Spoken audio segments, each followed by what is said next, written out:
Listo.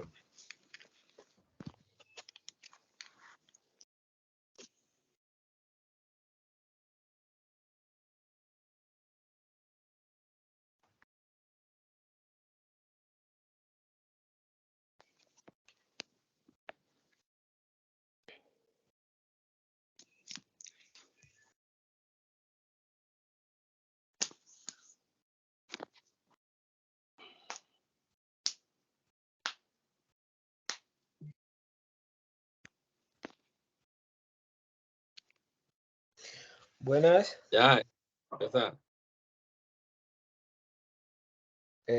Bueno, nosotros nos corresponde los temas, lo que es Slowly Changing Dimension, Monster Dimension, Degenerate Dimension, diferentes tipos de hechos y ETL. Nuestro equipo de trabajo está presentado por Edwin Mauricio Salazar, Jainer Albey Caicedo y quien les habla, Elmer Alberto Zúñiga.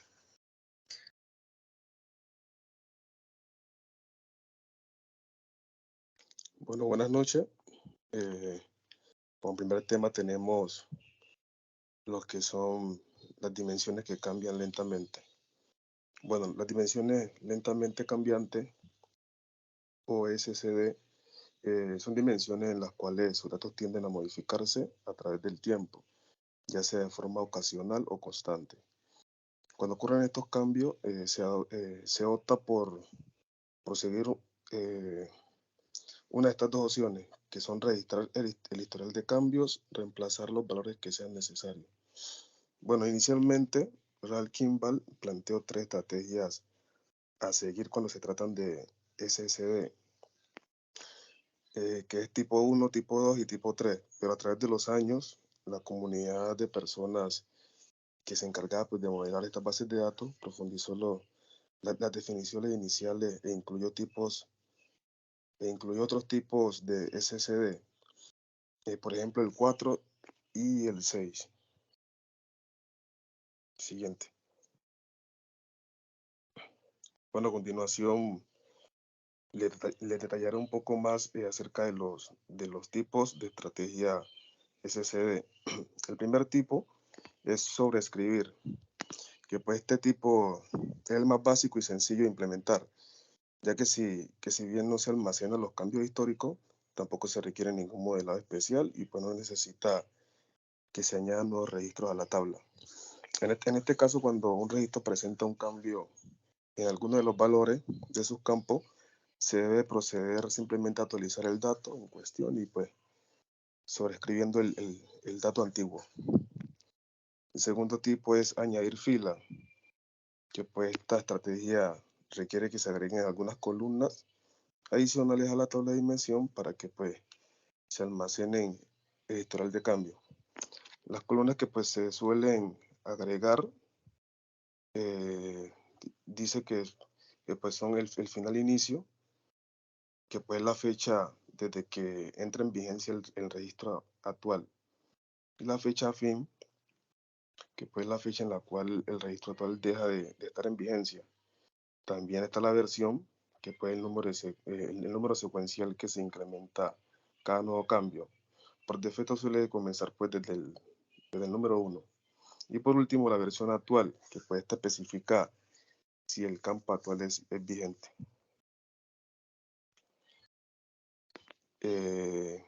El tipo 3, dale atrás. El tipo 3, que puede añadir columna, esta requiere que se agregue a la tabla de dimensión una columna adicional por cada columna cuyos valores se desean mantener en un historial de cambio. El tipo 4, historial separado. En esta técnica se utiliza una combinación con alguna otra y su función básica es almacenar una tabla adicional con detalles de los cambios históricos realizados en una tabla de dimensión. En esta tabla histórica se indicará, por ejemplo, qué tipo de operación se ha realizado, por lo menos si es insert, insertar, update, que puedes actualizar, o delete, que puedes eliminar sobre cada campo y pues en qué fecha. Y por último, tenemos el tipo 6, que pues es el híbrido, y pues este se basa en combinar diferentes técnicas. Estas técnicas son la tipo 1, la tipo 2 y tipo 3. Y pues se denomina tipo 6, por lo que al sumar cada técnica, la ya antes mencionada, que es la 1, la 2 y la 3, pues da igual a 6. Siguiente. Bueno, cabe destacar que existe un tipo 0, que representa el no tener en cuenta los cambios que pudieran llegar a suceder en los datos de las dimensiones y por consiguiente no tomar medidas.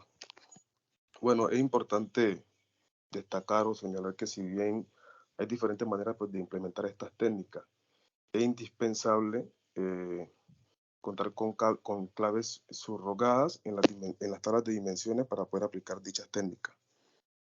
Al aplicar las diferentes técnicas, en muchos casos se deberá modificar la estructura de la tabla de dimensión con la que se esté trabajando, por lo cual estas modificaciones son recomendables hacerlas al momento de modelar la tabla, aunque pues en muchos casos puede hacerse una vez ya se haya modelado y pues contiene datos. Así que, por ejemplo, al añadir una nueva columna, se deberá especificar los valores por defecto que adoptarán los registros de la tabla. Siguiente.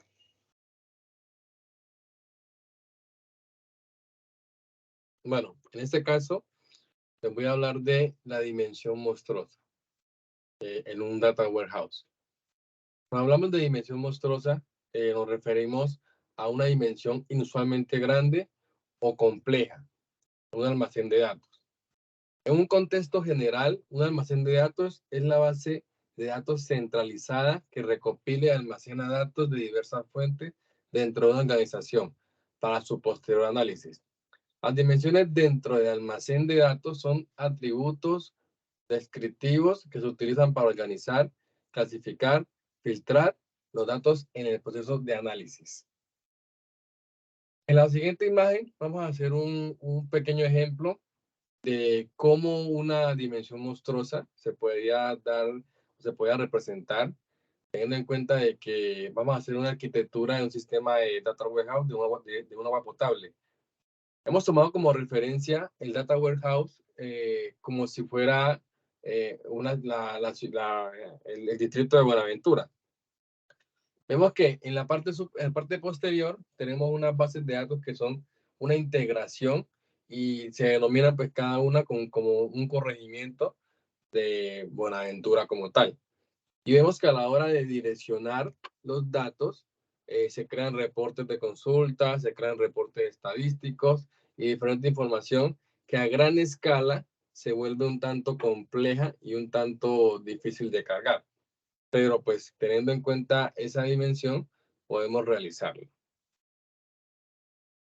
También podemos añadir que podemos complementar la definición como una dimensión que presenta desafíos significativos debido a su alta cardinalidad, o sea, gran cantidad de valores únicos, o una estructura jerárquica compleja con múltiples niveles.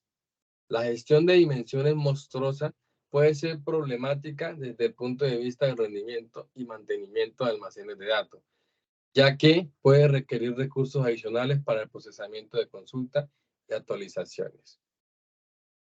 Ahora vamos a hablar de las ventajas. Estas son algunas ventajas, ya que pues son muchas.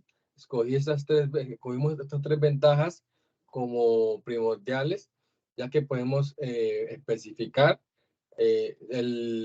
realmente el funcionamiento de las dimensiones monstruosas. Entonces, tenemos que, al usar las dimensiones monstruosas, tenemos un mayor nivel de detalle. Una dimensión monstruosa puede proporcionar un nivel de detalle muy profundo, lo que permite un análisis más detallado de los datos. También posee la capacidad para responder a preguntas complejas, con más atributos y niveles de jerarquía.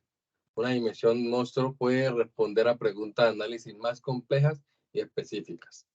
Tenemos la información exhaustiva. Puede contener una gran cantidad de información valiosa, lo que puede enriquecer el análisis y la toma de decisiones. Posteriormente vamos a hablar de las desventajas. También escogimos unas significativas. Tenemos que el rendimiento es deficiente, ya que la dimensión puede ralentizar el rendimiento del almacén de datos debido al aumento en el tamaño y la complejidad de datos. Como es una dimensión que abarca mucha información, entonces se puede tornar un poco lento el sistema. Pues, tiene la desventaja que posee mayor carga de mantenimiento. Entonces, a la hora de actualizar y mantener una dimensión monstruo, puede requerir recursos significativos y esfuerzos adicionales. Tenemos también la dificultad de la navegación. Con múltiples niveles de jerarquía, la navegación en una dimensión monstruo puede ser complicada y dificultar el acceso rápido a la información deseada. Como decimos, pues al ser tan grande se hace más complejo todo. Tenemos que en la estructura de la dimensión podemos hablar de una estructura jerárquica con varios niveles. Cada nivel representa un atributo o una característica descriptiva como mayor detalle. Por ejemplo, si consideramos una dimensión de producto en un almacén de datos de una empresa de comercio electrónico, la estructura jerárquica podría ser, tenemos la categoría principal, donde tenemos lo que son los electrónicos, la ropa, electrodomésticos, etcétera. Eso sería como el encabezado, como lo principal. Si hacemos o ingresamos a cada una de esas categorías, vamos a encontrar en las subcategorías, como son electrónicos, podemos definir como teléfono inteligente. En ropa podemos definir las camisas y en electrodoméstico lavadora. A su vez, podemos seguir introduciéndonos un poco más ya por cada subcategoría individual. Entonces, podemos decir que un teléfono inteligente ya en un producto individual sería un iPhone 12 Pro. Una camiseta como tal puede ser una camiseta Adidas y una lavadora Samsung. Entonces podemos ver que podemos ir ingresando a diferentes categorías de jerarquía, lo cual hace que pues almacenar la información sea un poco amplia y extensa. Pero pues también se puede especificar con mucho más detalle porque pues sabemos que el campo teléfono inteligente abarca un amplio muy grande. Podemos hablar de diferentes marcas, de diferentes modelos, de diferentes características, entre otros. Así mismo como las otras subcategorías que acabamos de presentar. Adicional a la estructura, también tenemos que la alta cardinalidad en una dimensión monstruo generalmente tiene, lo que significa que tiene una gran cantidad de valores únicos en sus atributos. Por ejemplo, si consideramos la dimensión de clientes en una compañía global con millones de clientes individuales, cada cliente tendría un valor único en el atributo, que sería ID de cliente, ese es como el que usamos como llave primaria. Entonces, la cardinalidad nos permite poder interactuar de forma individual, no importa que haya millones de clientes registrados en la base de datos, ya que pues, cada uno va a tener un código único que permitirá su representación o su identificación. También tenemos que los atributos adicionales en las dimensiones pueden contener como son sobre cada valor único de la dimensión. Estos atributos pueden ser relevantes para análisis y pueden enriquecer los datos.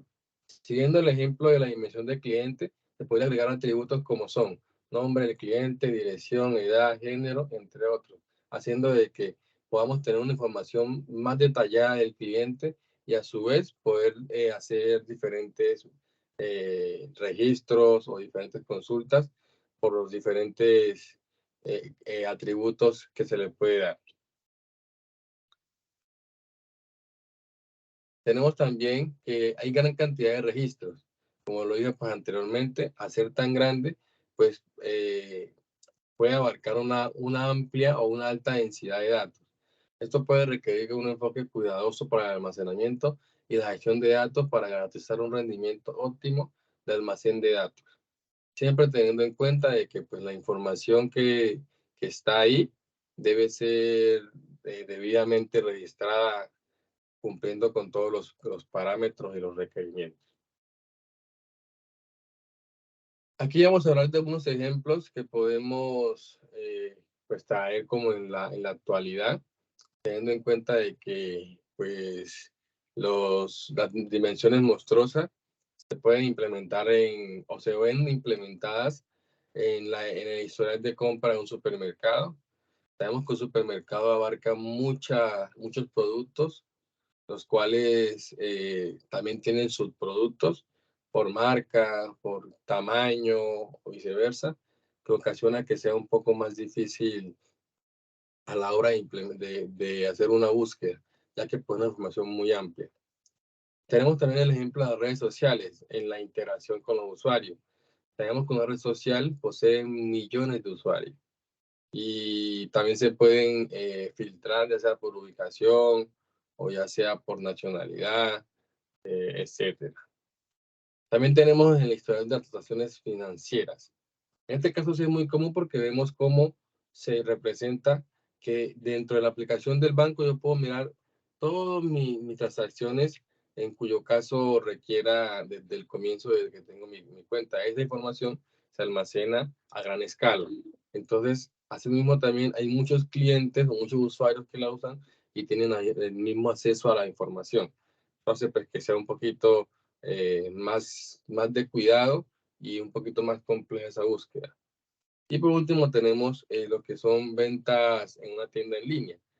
Entonces, pues ya esto sí es muy relacionado cuando hacemos compras en supermercado, pero ya de forma virtual. Es lo mismo, tenemos muchos productos, en muchos casos hasta servicios, que pueden ser divididos o subdivididos dependiendo de su categoría o dependiendo de su jerarquía.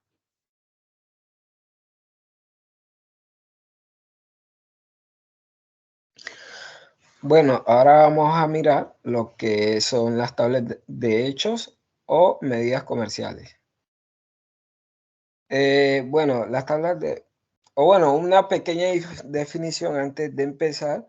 Se dice que las medidas definen un atributo de medida y se utilizan en las tablas de hechos. Digamos, esas pueden calcular medidas correlacionadas directamente con un valor numérico en una columna o atributo. Una función de agregación resume el valor de las medidas para el análisis dimensional. Las medidas tienen sentido en el contexto de un conjunto de dimensiones. Bueno, este es un pequeño ejemplo que les voy a dar. Puede ser, digamos, unos ingresos, digamos que de 300,000 pesos, no tienen sentido en sí mismo, ¿cierto? Pero cuando se pone una medida de ingreso en el contexto de las dimensiones, puede ser, digamos, de ejemplo, región y tiempo. La medida tiene sentido, ya que los ingresos, digamos, se puede solicitar los ingresos de Colombia en enero son de 300,000 pesos. Ejemplo, podemos ver que los ejemplos, digamos, más comunes de medidas son los que son lo que es el ingreso, el costo y las ganancias. Bueno, ahorita sí, volviendo al tema como tal, las tablas de hechos almacenan la información numérica sobre medidas comerciales y claves externas para las dimensionales. Los hechos comerciales pueden ser aditivos, semiaditivos o no aditivos. Bueno, aquí podemos mirar el significado de cada uno, ¿no? Siguiente. Bueno, aquí tenemos un pequeño ejemplo, el cual dice que es una tienda de ropa, mantiene los siguientes datos en las filas de las tablas de hecho para una transacción de venta. Bueno, las columnas que contienen la información numérica, como podemos observar, sobre el proceso comercial son nuestros hechos comerciales. En este ejemplo, lo que es cantidad, precio, precio unitario y cantidad de ventas, inventario e impuesto de ventas son hechos. Y el resto de entidades, como lo es fecha, tienda y tipo de producto, son dimensiones. ¿Ya? Cantidad de ventas se puede agregar en todas las dimensiones. Por lo tanto, es un hecho aditivo. Además, agregando inventario, información a través de las tiendas, digamos, de dimensiones proporciona, esta proporciona, digamos, información comercial. Sin embargo, dado que esto es solo instantáneo de la cantidad de bienes, es un punto determinado a agregarlo a través de la fecha de dimensión. No brinda ninguna información comercial útil, ¿ya? desde inventario es aditivo en algunas dimensiones y no aditivo en otras. O sea que podemos ver que lo que es el inventario, dependiendo de la dimensión, así mismo puede ser aditivo y no aditivo.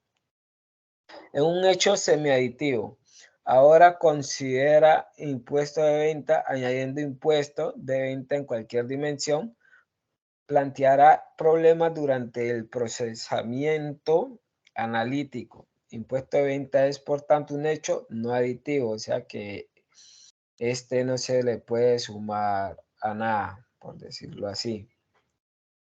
Edwin, siguiente, por favor.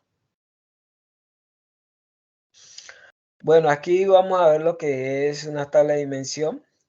¿Ya? La tabla de dimensión almacena información descriptiva sobre los hechos comerciales para ayudar a comprender y analizar mejor los datos. Este es un pequeño ejemplo que va relacionado con la tabla anterior. Digamos, en este ejemplo se presenta en la tabla, pues, como ya le dije anterior, la fecha, ubicación y tipo de producto son entidades de dimensión, ¿ya? Como la podemos mirar ahí en la imagen, que brinda más información sobre los hechos comerciales.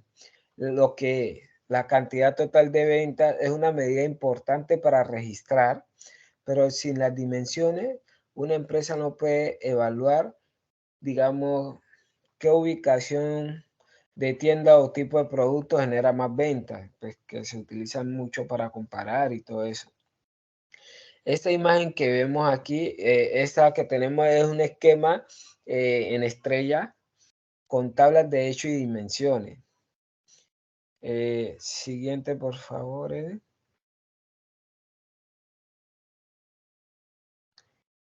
Bueno, esto lo que estamos observando aquí ya son los procesos de abstracción, transformación y carga, lo que es el ETL. Bueno, dice que la palabra ETL corresponde a las siglas en inglés extract, transform y load, que significa extraer, transformar y cargar. Ya.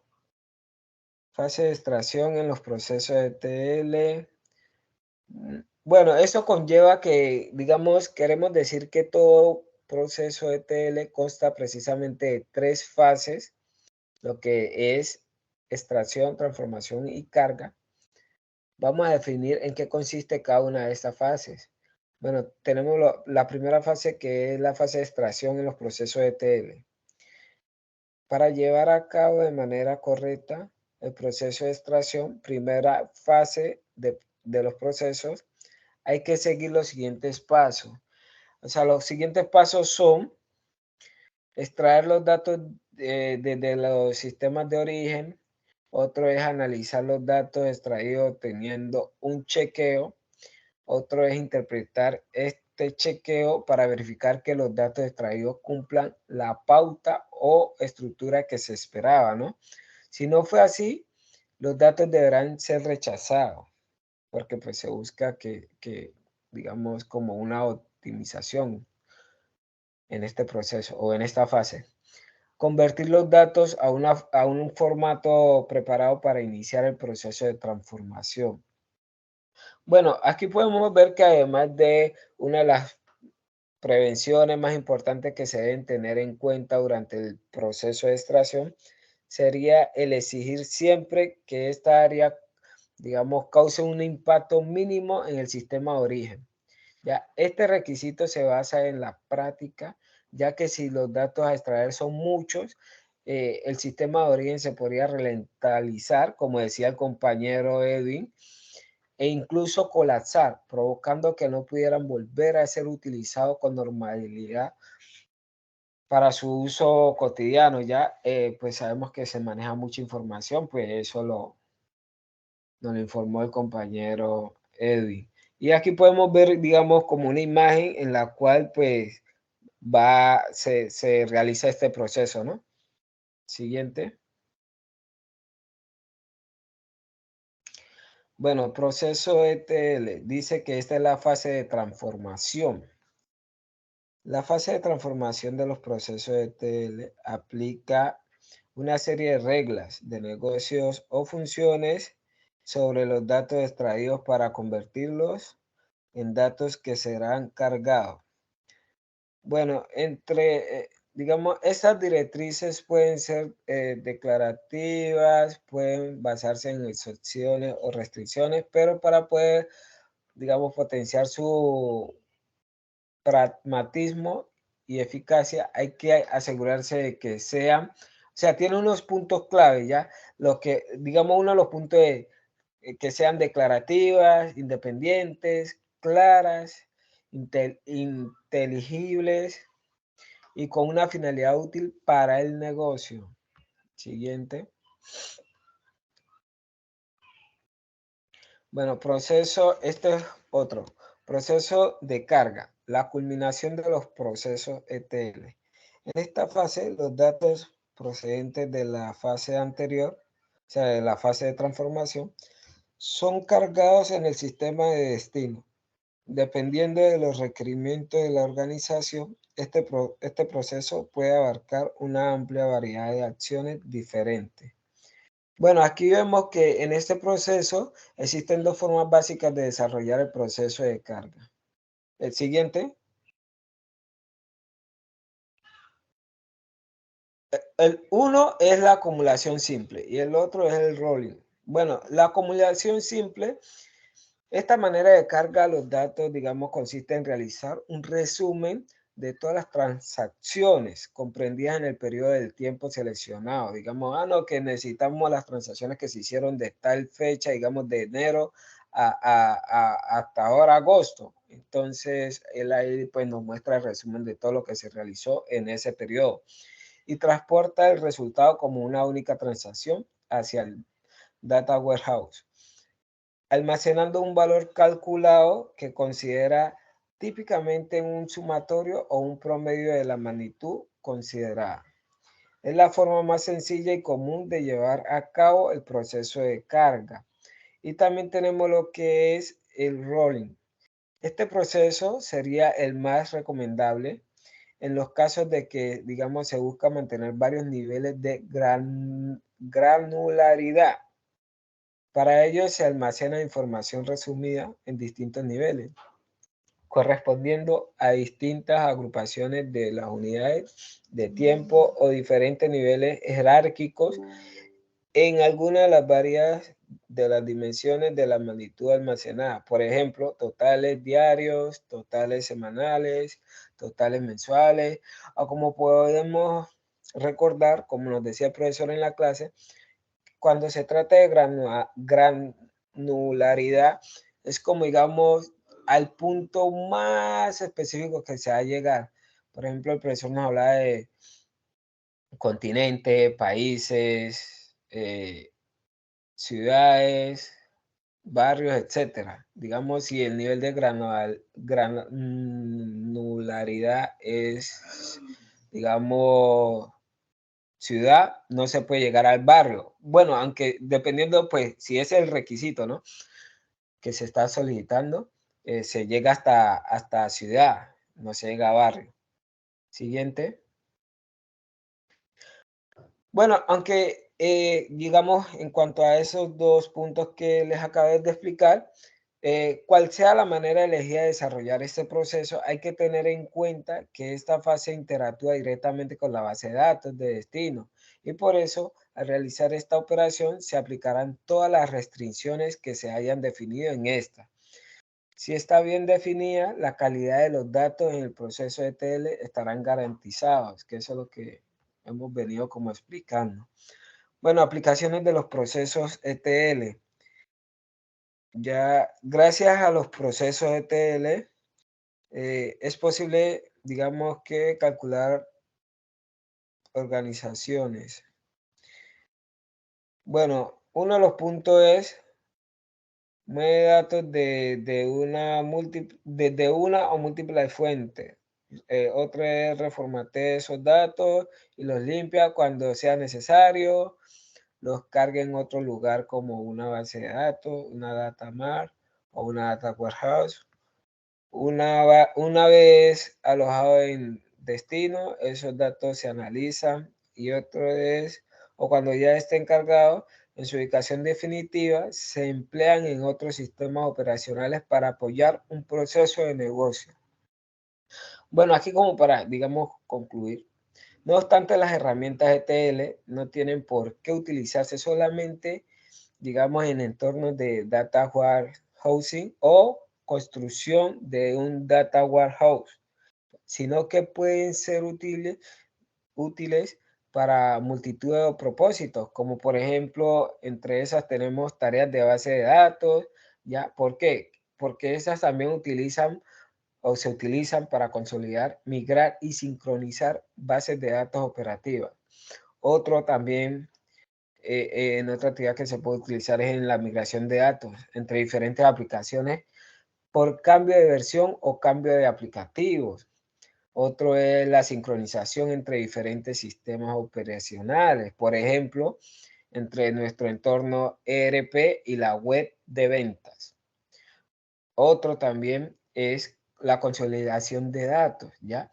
Porque este sistema con grandes, digamos, volúmenes de datos que son consolidados en un sistema paralelo, ya sea para mantener, digamos, históricos o para llevar a cabo procesos de borrado en los sistemas originales.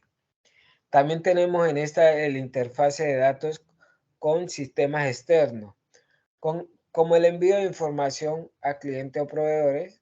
También serviría para la recepción, proceso y integración de la información recibida. Otra es, digamos, la interfase con sistemas front office. Serían interfaces de subida, bajada con sistema de venta. Y por último, los otros cometidos, como la actualización de usuarios a sistemas paralelos o la preparación de procesos masivos. Siguiente. Bueno, muchas gracias por la atención prestada.